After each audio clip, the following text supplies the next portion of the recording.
నిజ నిర్ధారణకు అంతిమ నిర్ణయం DNA టెస్ట్. ఉన్నది ఉన్నట్లుగా వాస్తవాలను శోధించి వివరించే మన DNA టీవీ, మన రాష్ట్రం, మన ఛానల్. లాస్ట్ 5 సంవత్సరాలు ఇందాక సభ్యులు మన వాసు గారు మాట్లాడినప్పుడు కనీసం గాంజా మీద కానీ గాంజా బ్యాచ్ గురించి కానీ బ్లేడ్ బ్యాచ్ గురించి కానీ దౌర్భాగ్యం ఏంటంటే ఒక సీఎం స్థాయిలో ఉన్న వ్యక్తి ఏ రోజు కూడా ఒక రివ్యూ తీసుకోకపోవడం, ఒక ఇన్ఫర్మేషన్ కనీసం తెప్పించుకోకపోవడం అధ్యక్ష. దీని పర్యవసానం ఏదంటే 5 సంవత్సరాలు దీన్ని క్యారీ ఫార్వర్డ్ చేసుకొని ఈ రోజు ఇంతవరకు రావడం జరిగింది అధ్యక్ష.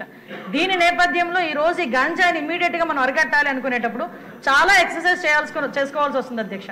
సిస్టమ్ని కూడా మనం మళ్ళా రిపేర్ చేసుకోవాల్సిన పరిస్థితి ఏర్పడింది అధ్యక్ష. ఇంతకు ముందు గాంజాకి సంబంధించి పైనుంచి ఏజెన్సీ నుంచి కిందకు వచ్చే సిచ్యువేషన్లో ఎన్ని చెక్ పోస్టులు ఉన్నాయని నేను వైజాగ్ సిపి గారిని ఒకసారి నేను హోమ్ మినిస్టర్ అయిన వెంటనే మాట్లాడితే కేవలం 2 సీసీ కెమెరాలు ఉన్నాయి, చెక్ పోస్టులు ఉన్నాయి, దాని దగ్గర 2 సీసీ కెమెరాలు ఉన్నాయని చెప్పారు అధ్యక్ష. అంటే చెక్ పోస్టులు కూడా పెట్టుకోలేని పరిస్థితులు అయిపోయింది. ఈ రోజు మళ్ళా తిరిగి గాంజా నిర్మూలనకి పర్టికులర్గా ఎక్కడెక్కడైతే ఏరియాస్ నుంచి అయితే మనకి ట్రాన్స్పోర్ట్ జరుగుతుందో ఆ ట్రాన్స్పోర్ట్ అన్ని ఏరియాలలోని కూడా చెక్ పోస్టులు ఏర్పాటు చేసుకున్నాం. చెక్ పోస్టుల దగ్గర సీసీ కెమెరాస్ ఏర్పాటు చేసుకున్నాం అధ్యక్ష. ఏ గాంజా తీసుకునే వ్యక్తి కూడా ఎక్కడ కూడా తప్పించుకోకూడదనే ఉద్దేశంతోనే సర్వేలెన్స్ కింద సీసీ కెమెరాలు ఆల్రెడీ ఫిక్స్ చేస్తున్నాం అధ్యక్ష. దీని నేపథ్యంలోనే మనం అర్థం చేసుకుంటే అధ్యక్ష, ఈ 5 నెలల కాలంలో మనం వచ్చిన ఎన్డీఏ గవర్నమెంట్ వచ్చిన 5 నెలల కాలంలోనే సుమారుగా 25,000 కేజీల గాంజాని ఈరోజు పట్టుకొని గవర్నమెంట్ స్వాధీనం చేసుకునే పరిస్థితి, పోలీస్ డిపార్ట్మెంట్ వాళ్ళు పట్టుకొని స్వాధీనం చేసుకునే పరిస్థితి కనిపించింది అధ్యక్ష.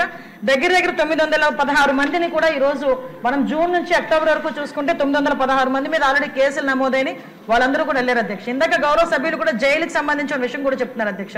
ఇంతకు ముందు ఏం జరిగిందన్న దాని గురించి ఈ రోజు నేను చెప్పక్కర్లేదు, మీరు చెప్పక్కర్లేదు, ప్రపంచం అంతా కూడా తెలుసు.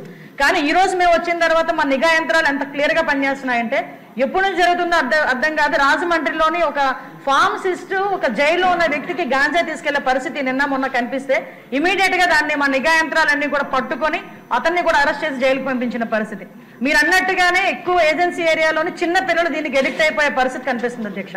ఎడిక్ట్ అవ్వడమే కాదు అధ్యక్ష, వాళ్ళకున్న ఫైనాన్షియల్ ప్రాబ్లమ్స్ ని బేస్ చేసుకుని వాళ్ళని పావుల కింద వాడుకునే పరిస్థితి ఉంది.